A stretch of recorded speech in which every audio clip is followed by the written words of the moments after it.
بسم الله الرحمن الرحیم. دوستان عزیز سلام و احترامات من را بپذیرین. امید است خوب و صحتمند باشین و روزهای ماه مبارک رمضان به خوبی سپری شود. ما به روزهای پایانی این ماه مبارک رمضان نزدیک هستیم. امید است روزها هم به شکل درست سپری شود و ایده با هم یک جا تجلیل کنیم. دوستان عزیز، در سلسله ویدیوهایی که من خدمت شما ثبت میکنم، امروز روی یک موضوع بسیار مهم صحی با شما صحبت میکنم. یکی از دکترهای امریکا را زحمت دادیم تا در مورد صحت روانی، خصوصا در مورد دپرشن یا افسردگی صحبت کنم. ما از یک کشور میم که دپرشن و افسردگی در اونجا به یک شکل دیگه است و در اینجا به یک شکل دیگه است. ما از جهان سوم میم به جهان اول و ببینیم که در اینجا دپرشن به چه شکل است، تا چی اندازه ما نیاز داریم تا به این بپردازیم و در مورد ازی بدانیم. همین مسائل امروز با آقای داکتر بکم که دکتر صحت روانی است در امریکا، در بخش دکترام داره و ضمناً در حدود 40 سال میشه که دکتر است، معاینه‌خانه داره و در شفاخانه مختلف کار کرده. امروز با ایشان در این مورد صحبت میکنیم. امید است تا پایان این مصاحبه همراه ما باشیم. Dr. Ed Bickham, thank you very much for giving us the time to talk to you and interview about this very important topic. Let's start from the very first basic question. What is depression, if you tell us in short terms? Well, depression in a severe form affects the mind and the body. In the mind, it makes a person feel sad, makes them lose interest in things, not want to do things, makes it hard for them to concentrate. In the body, it makes them move slowly, takes away their appetite, causes them to lose weight, cannot sleep, being tired. So it affects the mind and the body. So it's a cluster of symptoms. Now, sometimes when we talk about depression, we mean just the feeling, to feel depressed. Other times we mean this whole cluster of things going on. So it's an illness, a secret illness. It is an illness that people oftentimes do keep secret, that they don't necessarily share with other people. They may suffer in silence. But it's an illness in the sense that the brain is not functioning right. دوستان عزیز، از تعریف افسردگی شروع کردیم که تعریف افسردگی است که یک مریضی پنهانی است که در وجود ماست و روی روح روان ما تاثیرات منفی میگذاره، روی اعصاب ما تاثیرات منفی میگذاره. این مریضی است که اگر به این توجه نکنیم سبب میشه که ما را در زندگی از کارهای بسیار عمده جلوی ما را بگیره تا کارهای عمده را انجام بدیم و یا هم سبب شود که ما در زندگی عادی خود سبب مشکلات زیاد شویم. روی اعراض علائمش صحبت میکنیم. تعریفش در کلی است که این یک دشمن پنهانی است در وجود ما، افسردگی. بنان به این باید توجه صورت بگیره. Let's talk about the symptoms of depression. Okay. How would we know we are depressed? Okay. What are the main common symptoms? Right. Not everybody that's depressed feels depressed, and that may sound very strange, but most people who are depressed feel sad, down, empty, blue, depressed, but about 5 to 10% feel this lack of interest, lack of pleasure. Nothing brings them any pleasure anymore. And so they're not motivated. They don't want to do anything because they're not getting any pleasure. Life is gray and drab and has lost all of its excitement for them. So there's first of all that feeling. And then in addition to that, their appetite is usually affected, their sleep is usually affected, their energy is affected. They may be slowed down and not able to move or think as quickly as usual. they tend to feel worthless or guilty, have difficulty concentrating, may have suicidal thoughts. So this is the cluster of symptoms. Now, it's not like we would have every single one of those symptoms all at once. We could, but we might have 5 of them or 6 of them. There's certain ones we might not have. راستی هم سوالی می بود که اعراض و علائم افسردگی چی است؟ ما چطور بفهمیم که ما افسرده هستیم؟ جواب دکتر بکمی بود که ما در اکثر موارد نمیفهمیم که ما افسرده هستیم، در حالی که ما این مرض افسردگی را داریم، در حالی که ما افسرده هستیم، ولی ما نمیفهمیم چون نمی احساس افسردگی به ما نمیده.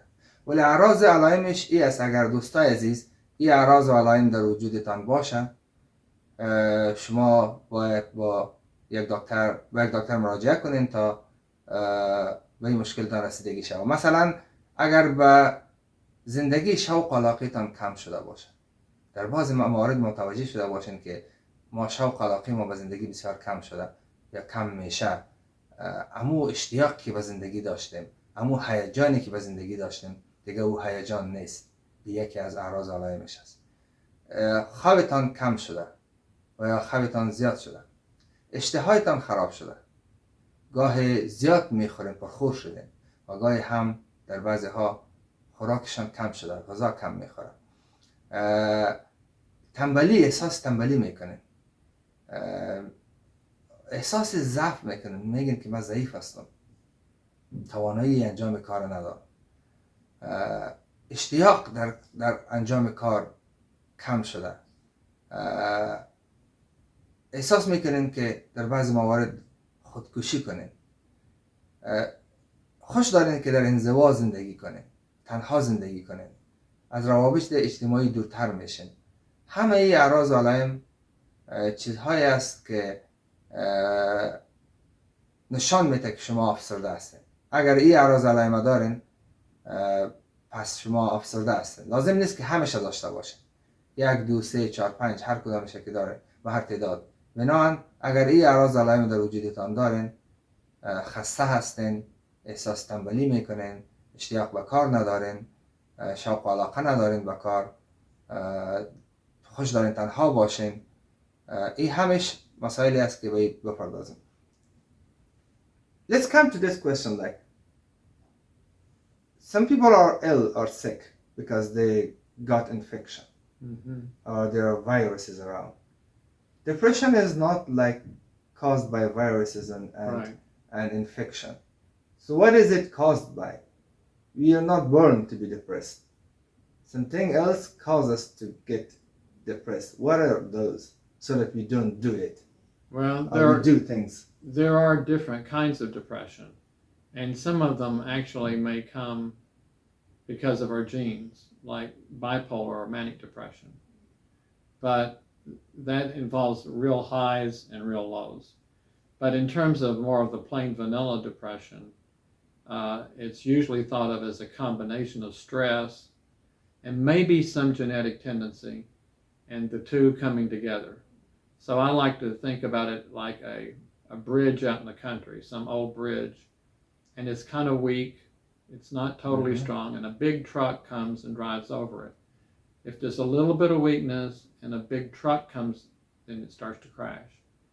But the problem with that image is that it's making it sound like depression comes from weakness. Well, all of us have a little bit of vulnerability to depression. It doesn't mean that we're a weak person. And that's very important, because when people think of depression as a sign of weakness, they're not going to get treatment for it. But if you just think about that old bridge, we're all human. We're all vulnerable to a degree. And all of us have our breaking point. Every one of us, there's some amount of stress that'll start to cause our brain to not function well under stress. دوستان عزیز، سوال من قسم مطرح کردم که دپرشن یا افسردگی مرض است، ولی ناشی از ویروس ها و انتان ها و میکروب ها نیست. امراضی است که ما شما به او بلد هستیم، از میکروب پیدا میشه، از ویروس پیدا میشه و از انتانها پیدا میشه که با گرفتن دوا و جور میشه. ولی افسردگی چی است پس؟ این چه قسم پیدا میشه؟ چی عامل از این میشه؟ کدام کارها؟ گفتن که انسان خب اول آیا ما افسرده به دنیا میاییم؟ یعنی یک سوال است که مطرح شد. گفتن که بعضی ها افسرده به دنیا میاییم. افسردگی ژنتیک است و یا هم ارثی است. یکی از دلایل. ولی در کل انسان یک مخلوقی است که آسیب پذیر است، مخلوقی است که با احساس است. هر زمانی که با احساس باشین و آسیب پذیری داشته باشین، شما متاثر از حوادثی که چهار طرفتان رخ میده متاثر از اون میشین، متاثر از کارهایی میشین، از اعمال فعالیت هایی که در اطراف شما میشه و یا هم شما انجام میدین. بنابراین این تأثیر بالای روانتان میکنه و وقتی که تأثیر کرد شما افسرده میشین. Let's put it in simple terms. Can you tell us a few things that we need to do or we should not do so that we don't get depressed? Well, one of the things that I work with my patients on is trying to reduce their level of negative thinking. Mm-hmm. So excessive levels of negative thinking can come from perfectionism of I've got to be the best, I've got to do everything right. Sometimes negative thinking can come when we project onto other people, oh, this person doesn't like me, this person's having negative thoughts about me. Or we project onto the future, this bad thing's going to happen, that bad thing's going to happen. So working on negative thinking, unnecessary and illogical negative thoughts can be very helpful. Some of my patients tend to have some problems with assertiveness. I don't mean being aggressive, just assertive and drawing boundaries. Working with them on that can be very useful. What about managing our expectations? Well, that's a really good point, and that goes in line with the negative thinking. If our expectations are reasonable, then we're going to have fewer negative thoughts if things don't work out just perfectly. If we understand that our goal may be achievable, but it's going to take a lot of effort, or maybe we'll reach part of our goal, but not our whole goal, then we won't have as many negative thoughts.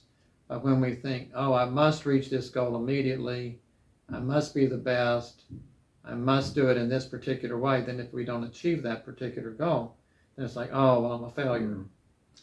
دوستای عزیز، از آقای بکم پرسیدم که کدام کارهایی است که ما انجام بدیم و کدام کارهایی است که ما انجام ندیم تا ما افسرده نشیم. در جواب گفت که چند موردی است که ما با مریضای خود همیشه ایره شریک می‌سازم. اول، فکر کردن منفی. همیشه منفی فکر میکنیم، میگیم که خب ما باید کامل باشم، ما باید عاری از اشتباه باشم، ما باید این کار انجام بدم، ما باید توان انجام از این کار داشته باشم، پسرم باید این کار انجام بده، چرا در این کار ناکام ماندم، چرا این نتانستم، چرا مثلا پولدار نمیشم، چرا زیاد پیسه ندارم، چرا اون نفر داره. یکی از چیزهایی که ما همیشه منفی میاندیشیم سبب میشه که ما افسرده شویم. دومی که توقعات ما را افسرده میسازه. باید توقعات خود درست مدیریت کنیم. مدیریت توقعات یکی مسئله دیگه است. ما از هر کس توقع داریم. همسایه ما باید این چیزا با ما انجام بده، شوهر می کار کنه، خانم می کار باید بکنه، پسر می کار باید بکنه، دختر می کار، برادرم، کاکایم، از برادر توقعات داریم، از پدر توقعات داریم، پدر از پسر توقعات دارم. بدون از اینکه جانب مقابل درک کنیم، بدون از اینکه موقف از رو درک کنیم، آیا توقعی از او که دارم، آیا اون نفر توانایی انجام این کار با ما داره؟ این ما نمیبینیم. این هم بخش از چیزهای منفی است که ما فکر میکنیم. این مسائل است که سبب میشه ما افسرده شویم. These are good points to consider. What if someone has one of these several symptoms, and after watching our interview, he said, well, I do have these symptoms. What do you recommend he or she or they do so that they tackle this illness or problem? Well, there's two basic choices. You can see a counselor and talk with the counselor. If the depression's not too severe, that's usually the best route. The problem is you need to find an Afghan interpreter who speaks Pashto or Dari, and that's where we're having a little bit of difficulty right now.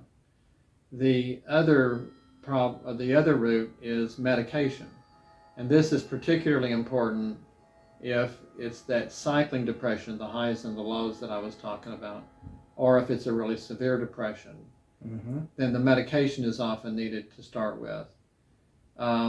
The combination of medication and counseling is generally thought to be your best bet overall if you can afford it or if you can find a good counselor that you can talk with.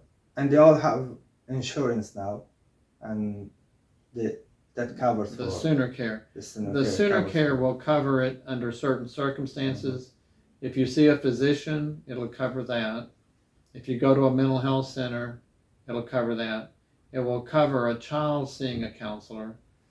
It will not necessarily cover an adult seeing a counselor if they don't work at a mental health center. So there's some ins and outs to that. دوستان عزیز، سوال قسم مطرح کرد برای کسی ای اعراض علائم داشت چی کنه؟ مشوره دکتر ادبکم ای است که اگر شما ای اعراض علائم دارین، پس به دکترتان مراجعه کنید. در دو مورد راه حل داره که به این رسیدگی میشه. اول مشوره، شما با دکتر مراجعه کنین و همراهشان مشوره کنین تا به شما از طریق گفتگو مسائل را مطرح کنه که شما افسردگیتان درمان شود.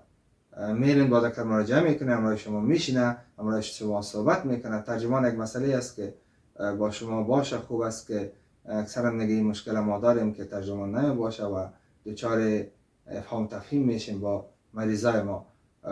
با ترجمان برین و یک ترجمان را پیدا کنه قبل از اینکه شما دکتر روانی را میبینه. مرحله اول کوشش میکنه که از طریق صحبت مشکل شما را حل کنه. در مرحله دوم اگر دید که مریضی شما، یعنی افسردگی شما زیاد است، باز مشوره‌ای است که شما دوا بگیرین، با دکترتان مراجعه کنین و دوا بر شما داده میشه. خوبی است که بیمه ما شما به این میپردازه و بیمه ما شما بیمه است که تا حد زیادی از طریق از این میتونیم رایگان این خدمات به دست بیاریم. در بعضی موارد پول میخواه و در اکثر موارد خصوصا برای کسایی که زیاد آسیب پذیر است، اطفال است، خانم هاست و این بسیار رایگان است. برای مردها هم است، ولی شما پرسان کنین در کجا این بیمه را قبول میکنن. We are coming from a country which is called the third world, and we have been having war for at least the past 45 years. Of course, fighting war and poverty and other stuff have some impacts on our life. But I've heard that depression is more in industrialized countries, and now that we live in the United States, so we need to know about depression more than we were back home. There's something about industrialized societies that seem to carry with them a higher risk for depression. Now, one possibility... Tell us the percentage, the average of people getting depressed in the United States. Right. Say that again now. How many people are depressed? More women than men, but overall, during their lifetime, about 1 out of 5 Americans will have a severe depression during their lifetime. 1 out of 5. Now, one of the things that I think could be the culprit with industrialized societies is everybody tends to get off to themselves. Some of the social fabric is gone. In older times, people had groups they belonged to, and they had good friends, they socialized more. Nowadays, people are a little bit more isolated, and it seems like we're becoming more isolated all the time. Now, Afghans bring with them a tradition of tight social relationships. دیدی. That is extremely important to maintain. That's something that once it's lost, it's hard to reestablish. But to go ahead and maintain the tradition of going to the mosque and doing things with friends and with family, that is a protective factor against depression. دوستان عزیز، این مضمون و این موضوع را به خاطر ازی هم امروز روی دست گرفتیم که ما از یک کشور جهان سوم میم و کشور جهان اول. کشور ما جنگ بود، 45 سال میشه که ما جنگ تجربه میکنیم متاسفانه، و از یک کشور جنگ زده و فقیر و پر از مشکلات اینجا میم. ولی در جهان اول افسردگی بیشتر از کشور ماست. چرا؟ در کشورهای صنعتی احصایه و نظرسنجی و این مسائل نشان میده که افسردگی در کشورها زیاد است. ما از یک کشور میایم که ما اکثرا از نگاه فرهنگی هم به این زیاد نمیپرداختیم. آقای ادبکم میگه که در کشورهای صنعتی افسردگی بسیار زیاد است. علتهای مختلف داره. یکی از علتها ای است که ما در انزوا زندگی میکنیم. زندگی بسیار اجتماعی نداریم. ما زندگی فردی داریم. تنها زندگی میکنیم. شما با یک فرهنگ غنی به امریکا آمدین. زندگی اجتماعی تان بسیار خوب است.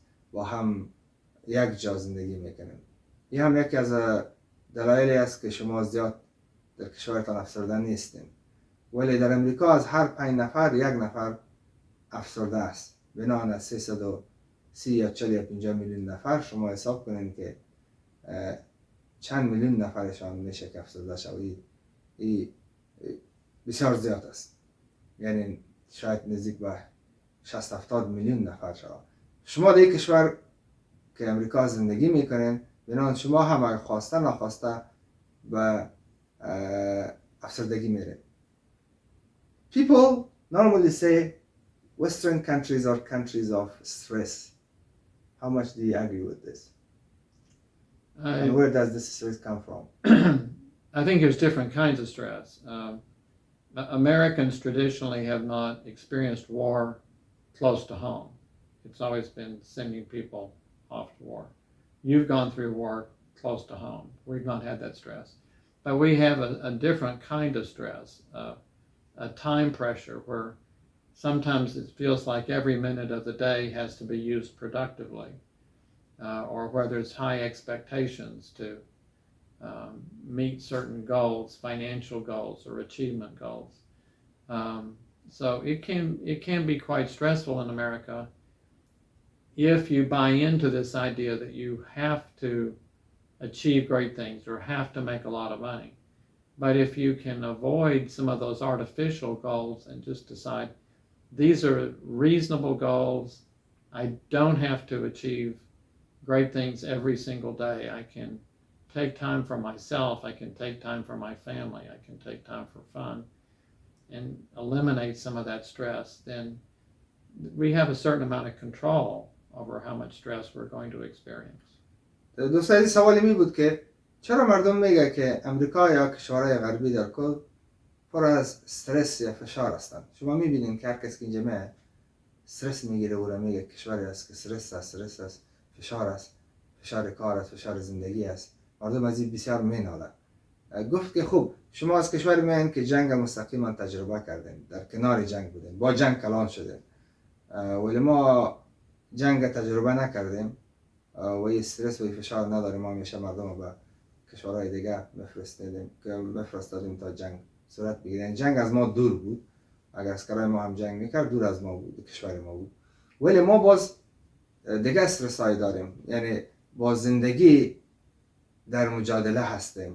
ما به این باور هستیم که از هر لحظه زندگی باید استفاده موثر صورت بگیره. پول زیاد پیدا کنیم، کار زیاد بکنیم. اگر کار نکنیم نمیتونیم زندگی درست و آرامی داشته باشیم، زندگی راحت داشته باشیم.